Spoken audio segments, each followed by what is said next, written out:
Olá, bem-vindos ao seu, ao nosso canal É Questão de Consciência. Hoje nós vamos retomar aí questões do vídeo anterior, então vai ficar linkado.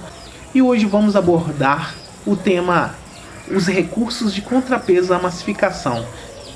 Foi citado por muitas pessoas que ficaram questões pendentes que gostariam de trabalhar melhor, como por exemplo o distanciamento entre a consciência e o inconsciente. Como assim? Essas ilustrações são importantíssimas retomarmos, e esse entendimento de, poxa, como eu fico frágil mentalmente, como desativa a função racional, o que é isso, como assim? Vamos retomar tudo isso nesse vídeo, e também a questão de autoconhecimento, essa importância e a responsabilidade no indivíduo, gerando um efeito individual e coletivo por consequência. Vem comigo, vamos mais nessa. Então eu venho comentar sobre a biografia que foi utilizada. Vai ficar tudo registrado aqui na descrição do vídeo, ok? Então vamos começar citando que Jung, por diversos estudos e pesquisas e experiências com seus pacientes, percebeu que era possível, semelhante a uma circunferência, atingir o núcleo da psique, né, por diversos caminhos, por diversos métodos. Então, podemos citar aqui que esses recursos possíveis são a própria religião, né, e seu processo de orar, por exemplo, meditação religiosa, gerando, né, um mergulho para o mundo interno, né. Também a meditação. Jung comenta aí, gosta bastante, estudou bastante o yoga indiano. Algumas atividades, né, de longo processo, gerando estado alterado de consciência. E podemos concluir, né, com um exemplo, e talvez mais marcante, o uso somente do terapeuta preparado com os sonhos. Jung relata, né, especialmente lá no Homem e seus Símbolos, que no final de sua experiência e sua atuação profissional, ele utilizava apenas os sonhos e as associações próximas ao sonho, porque achava mais rápido e mais conveniente, sem negar todas as outras possibilidades, né? Então, precisamos aqui registrar a questão de meio externo e meio interno, aonde que o Jung é o pai, né, do conceito de introversão. Para ocorrer um contrapeso diante dessas vivências e dessas imposições, né, essas exigências entre o meio externo e o meio interno, são necessários alguns recursos fundamentais, sendo importantíssimo a atitude psíquica do indivíduo.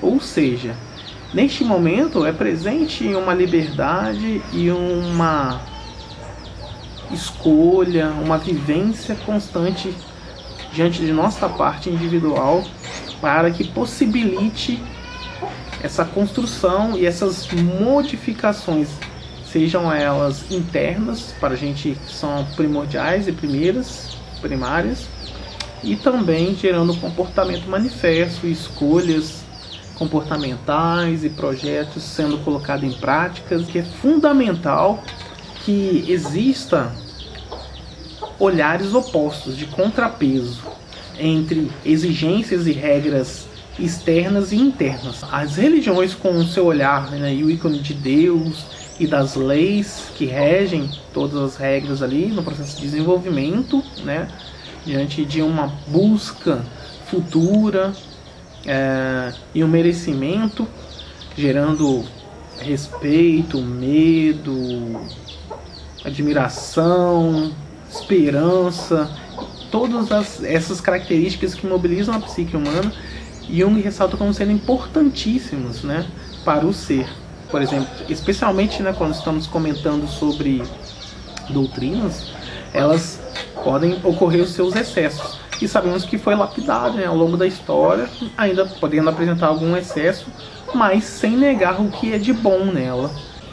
O homem, sem esse olhar oposto, coloca-se vulnerável, sem as exigências do meio externo. Então ele se escora, se apoia, se assegura apenas no meio externo. Vamos ilustrar como, por exemplo, a questão do Estado. O homem que só tem olhar, né? São informações concretas como base no meio externo, só tendo as leis estatais, expectativas da construção do Estado, respostas que o Estado dão para ele, e o Estado, da sua parte, da sua vez, por via de sugestão, sempre esboçam uma segurança coletiva que não é verdade.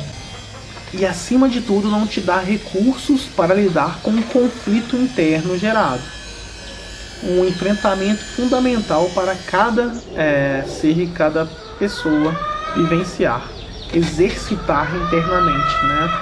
Buscando um crescimento interno, uma melhoria interna e uma conexão diante das coisas que se apresentam externamente e internamente. Tem esses recursos que te joga para dentro e faz olhar, faz exercitar, faz confrontar e transformar, né? Sintetizar muitas coisas e conectar com o meio externo, né? Com a vivência prática. O homem se torna muito vulnerável, né? E isso gera-se muitos prejuízos, né? Doenças, desajustes, no qual o Estado ainda não te dá recurso para superar, né? E exercitar sobre isso. A ciência é importante, sabendo que ela tem a responsabilidade de aprimorar e conhecer cada vez mais os fenômenos, especialmente a psicologia, né? Para trazer recursos para a gente lidar com os fenômenos que estão externamente, né? Mas também internamente. E aí trazer aparatos, métodos, esclarecimentos para que consigamos nos desenvolver da melhor forma possível. Então é um meio externo que podemos confiar, mas sabendo que ela tem suas limitações ainda, está se aprimorando. Então chegamos à parte que Jung trabalha sobre a confissão, além da confissão, por mais 3 fases: confissão, esclarecimento, educação e transformação. Então esses métodos estão descritos, né, no livro A Prática da Psicologia, aonde que a confissão é muito semelhante aos métodos catárticos, né? Mas ele também viu nas atividades, né, religiosas, na descrição e relatos, a importância de exposição e conectividade com outras pessoas, os contratos criados, né? Esse descarregar energético e essa troca fundamental, conectando ao meio interno ao meio externo. E o ego é um agente da consciência, mas ele tem muitos aspectos negativos também que estão sendo desenvolvidos e aprimorados, né?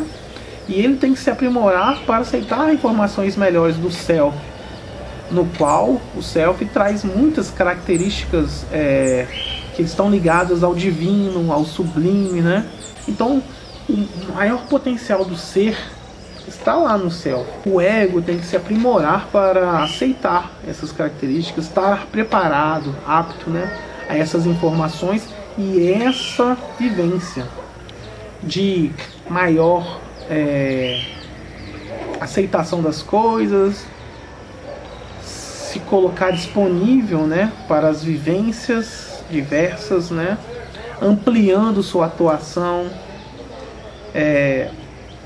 buscando essa vivência com o outro de forma mais tranquila, mais esclarecida, sabendo do bem viver, né, da saúde e essa conectividade que está em nós, né?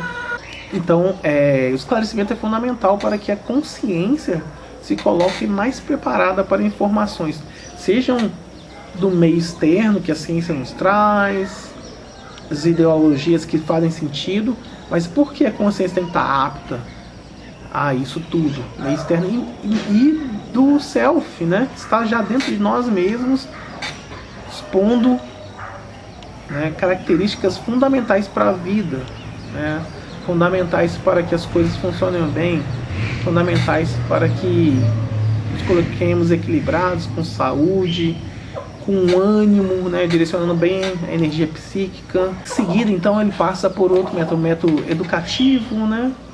Diante desses processos de vivências diversas, um exercício constante, nós precisamos de tempo, né, na não só no entendimento, né, mas também na compreensão, né, e o desenvolvimento de nós mesmos, né, gerando então a última fase, que ele cita a transformação, né, e transformação em mim, conectando ao mundo interno e o mundo externo, né, e aí sim, eu não só tendo palavras ou pensamentos, né, diante de coisas saudáveis e boas, mas também estar vivendo ela, estar fazendo ela, né? Então Jung utiliza uma frase muito marcante: quando jogamos a força, a natureza fora, ela sempre volta.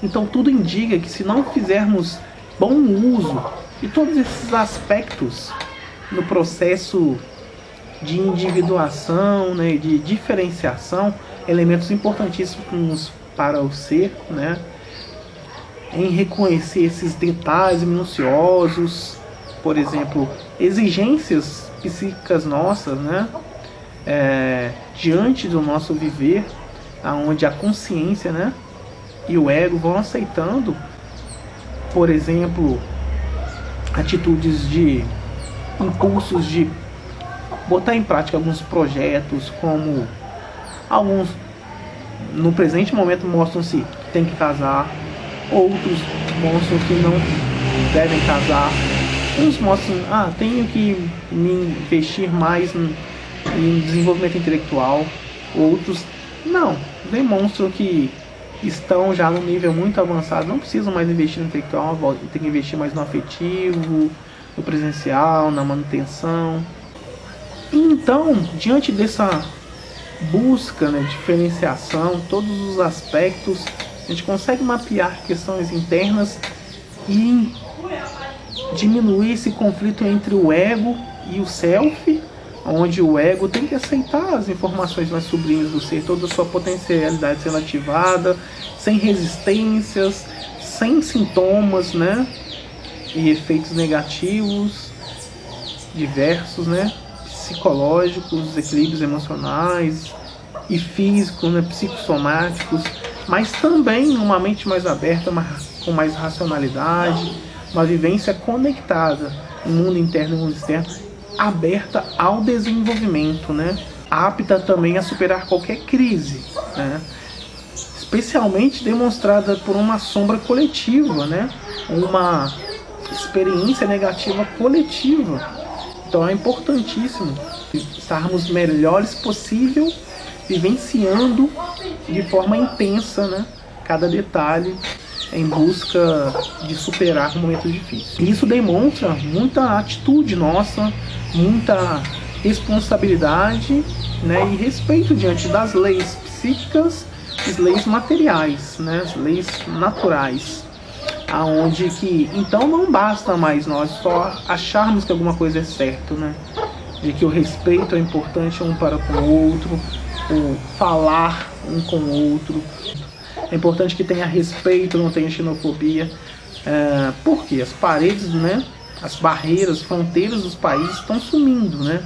Então é muito interessante. Nós temos uma exigência do mergulho interno para nos resolvermos, porque estamos vivenciando uma conexão muito maior, coletiva. A globalização se apresenta cada vez mais. Nossa racionalidade, nossa intuição indica nessa direção. Ou seja, um convite a uma modificação muito grande, uma fase da humanidade marcante, né? Onde todos estão sendo tocados em fatos e informações bem concretas, né? E também minuciosas, sutis, né? Invisíveis, mas que podem nos beneficiar ou nos prejudicar. Então cabe a gente ter atitude nesse momento. Espero que vocês tenham gostado. Se gostaram do vídeo, deixa o joinha, compartilhem o vídeo e muito obrigado por mais essa oportunidade.